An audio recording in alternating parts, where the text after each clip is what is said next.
안녕하세요. 홍프로 스포츠입니다. 적중하신 가족방분들 모두 축하드립니다. 홍프로 가족방에서 모든 경기, 언오버 및 핸디캡, 최종 조합 공유해드리고 있습니다. 적중률 높은 홍프로 가족방은 고정 댓글에 있는 링크로 문의해 주시기 바랍니다. 11월 9일 K리그 국내 축구 7경기 분석 시작하겠습니다. 첫 번째로 안산 그리너스 대 성남FC 경기 알아보겠습니다. 먼저 안산은 주중 경기에서 수원에 패했다. 후반 초반 김영남의 선제골이 나오며 앞서간 경기였는데 그 이후 연속골을 허용했다. 게다가 김영남과 함께 팀 수비의 중심 역할을 하는 장유섭이 퇴장당하며 최종전에 결장하게 됐다. 김정호와 김대경 등이 장유섭의 공백을 메우며 수비를 책임져야 한다. 이어서 성남은 이번 시즌을 최하위로 마치게 됐다. 감독의 교체가 있었고 영입한 선수들이 부상으로 정상적으로 나서지 못하며 충격적인 최하위에 그쳤다.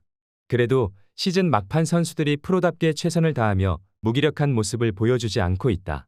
정승용과 박광일 등 베테랑 외에도 후이즈와 박지원이 공격적인 침투로 골을 노린다.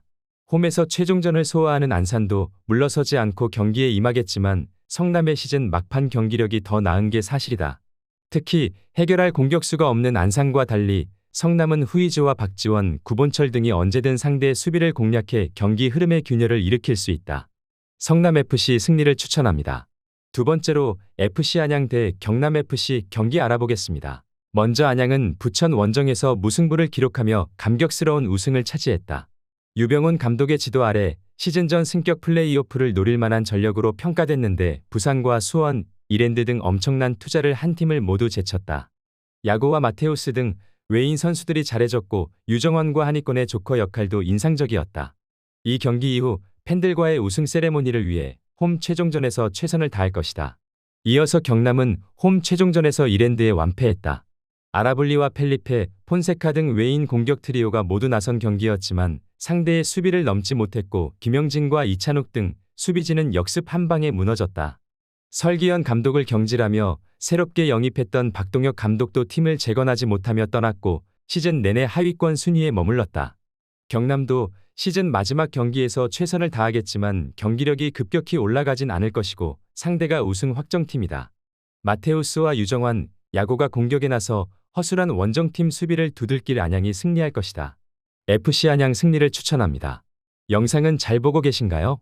핸디, 언오버 및 최종 조합 공유받아 보실 수 있는 가족방 입장 방법 알려드리겠습니다. 첫 번째로 영상 하단에 댓글을 클릭해 주세요. 두 번째로 댓글에 링크를 클릭해 주세요. 마지막으로 채팅 참여하기 후 메시지 주시고 답장 기다려 주시면 됩니다. 나가기 하시면 가족방 입장 시켜드릴 수 없습니다. 언제든 편하게 문의 주시기 바랍니다. 세 번째로 부산 아이파크 대 부천FC 경기 알아보겠습니다. 먼저 부산은 지난 천안전 승리로 인해 자력으로 플레이오프에 나갈 여건을 마련했다. 이 경기를 승리하면 전남이 이랜드의 승리에도 수원 삼성의 다득점에서 앞서기에 최소 5위를 확정할 수 있다.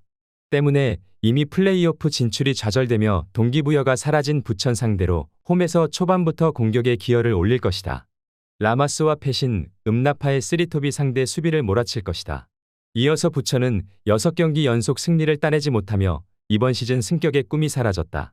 주장 역할도 한일손의 이탈에도 수비는 안정적이었지만 안정적인 마무리를 해주는 선수가 아쉬웠다. 바사니는 수원보다 나아진 경기력이었지만 루페타와 이정빈 등이 기회를 날렸고 중원 경기력 기복도 있었다. 부천은 이미 승격 플레이오프행이 무산된 팀으로 원정에서 집중력이 떨어질 수 있다. 박창준과 바사니가 측면을 오가며 기회를 노리겠지만 부산의 동기부여와 홈 이점을 넘긴 어렵다. 임민혁의 중원 지원이 있을 것이고 라마스와 패신이 공격을 주도할 부산이 승리하고 플레이오프로 갈 것이다. 부산 아이파크 승리를 추천합니다. 네 번째로 충북 청주 대 충남 아산 경기 알아보겠습니다. 먼저 청주는 지난 전남 원정에서 수비가 무너지며 완패했다. 두 차례나 페널티킥을 내주는 등 수비가 불안했기에 10위가 확정됐다. 때문에 홈 최종전 일정이긴 하지만 선수들의 경기 집중력이 떨어질 수 있다. 설리와 실바를 비롯해 주축 선수들이 정상적으로 나서고 있긴 하지만 시즌 후반 페이스는 아쉽다.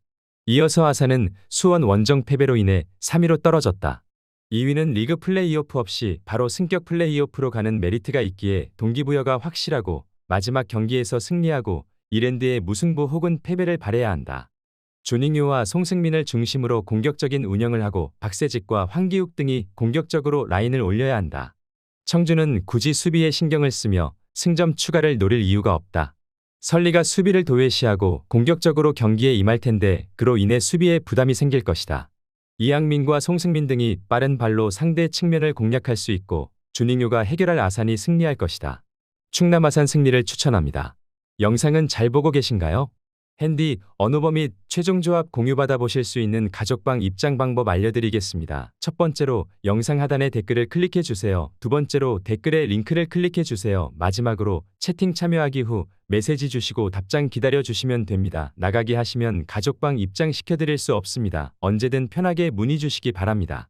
다섯 번째로 김포FC 대 천안시티 경기 알아보겠습니다. 먼저 김포는 다음 시즌을 기약하게 됐다. 개막 이후 원정 7연전으로 시작하며 초반 순위를 끌어올리지 못한 것이 시즌 막판까지 부담으로 이어졌다. 이 경기에서 16골 이상 차로 승리하고 전남과 부산이 모두 패하면 5위가 될 수 있지만 말 그대로 가능성일 뿐이다. 그래도 한 시즌 내내 그들을 응원해준 팬들을 위해 루이스와 브루노, 플라나 등이 최선을 다할 것이고 장윤호도 중원에서 존재감을 보일 것이다. 이어서 천안은 이 경기를 승리하거나 패해도 순위 변동이 사실상 없다. 때문에 시즌 최종전에서는 유종의 미외에 원하는 결과가 남아있지 않다. 직전 경기 멀티골을 터뜨린 못다가 공격을 주도하겠지만 시즌 내내 기회가 적었던 마상훈과 강정묵, 정석화 등의 선수들이 대거 피치를 밟을 수 있다. 천안도 장성재와 이광진 등이 중원에서 시즌 막판 충분한 경쟁력을 보이고 있다. 그러나 못다를 제외하면 확실하게 해결할 선수가 없다. 루이스와 플라나가 홈 마지막 경기에서 팬들을 위해 적극적인 침투로 기회를 노릴 김포가 승리하고 시즌 최종전을 마칠 것이다. 김포FC 승리를 추천합니다. 여섯 번째로 서울 이랜드 대 전남 드래곤 경기 알아보겠습니다. 먼저 이랜드는 경남 원정을 승리하며 2위 자리를 되찾았다. 이미 안양이 우승을 확정했기에 다이렉트 승격은 불가능하지만 2위로 가면 K리그 11위 팀과 플레이오프를 통해 승격을 노릴 수 있다. 최소 3위가 확정됐지만 그래도 홈 경기를 승리하며 플레이오프에 나가려 한다. 오스마르가 빠져있긴 하지만 김호규와 김민규가 수비 라인을 잘 지탱했고 카즈키의 중원 존재감도 확실하다. 이어서 전남은 청주를 잡으며 승격 플레이오프행 가능성을 높였다. 홍석현의 초반 선제골 이후 발디비아와 김종민이 연속골을 터뜨리며 5위를 지키고 있다. 결과에 따라 3위까지도 가능하지만 만일 패하고 부산이 승리하면 플레이오프를 바라봐야 한다. 무승부는 큰 의미가 없기에 공격적으로 승부를 봐야 한다. 전남은 플레이오프행이 가능한 팀 중 스케줄이 가장 험난하다. 2위 직행을 노리는 팀을 원정에서 상대해야 한다. 거기에 승리가 필요하기에 수비적인 운영 속의 역습을 노릴 수 없다. 발디비아와 하남 등이 적극적인 공격 시도를 해야 하는데 수비 숫자가 늘 적을 수 있다. 변경준과 몬타녀, 브루노 실바가 기회를 놓치지 않을 이랜드가 승리할 것이다. 서울 이랜드 승리를 추천합니다. 영상은 잘 보고 계신가요? 핸디, 언어버 및 최종 조합 공유받아 보실 수 있는 가족방 입장 방법 알려드리겠습니다. 첫 번째로 영상 하단에 댓글을 클릭해 주세요. 두 번째로 댓글에 링크를 클릭해 주세요. 마지막으로 채팅 참여하기 후 메시지 주시고 답장 기다려 주시면 됩니다. 나가기 하시면 가족방 입장 시켜드릴 수 없습니다. 언제든 편하게 문의 주시기 바랍니다. 일곱 번째로 수원FC 대 강원FC 경기 알아보겠습니다. 먼저 수원은 김천에 패하며 무승에서 벗어나지 못했다.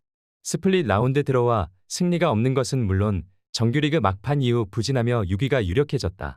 전북과 인천, 광주 등이 하위 스플릿으로 내려갔기에 강등 염려를 지운 것만 해도 성공적이지만 손준호 이슈 이후 팀이 하락세를 타고 있다. 안데르손과 지동원, 정승원이 분전 중이지만 공격 상황에서 마무리가 되지 않고 있다. 이어서 강원은 울산에 패하며 우승 도전에 실패했다. 그러나 이상원과 양민혁 등 10골 이상을 터뜨린 선수가 2명이나 나왔고 팀 활약으로 인해 황문기가 꾸준히 대표팀에 소집될 정도로 좋은 시즌을 보냈다. 이제 아챔 엘리트 출전을 위해 순위 유지를 원하기에 수원FC 원정에서 승리를 노린다. 수원이 마지막 홈경기에서 팬들을 위해 전력을 다할 것이지만 최근 떨어진 경기력이 발목을 잡을 것이다.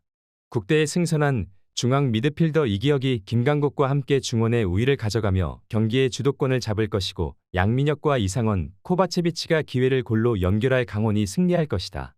강원FC 승리를 추천합니다.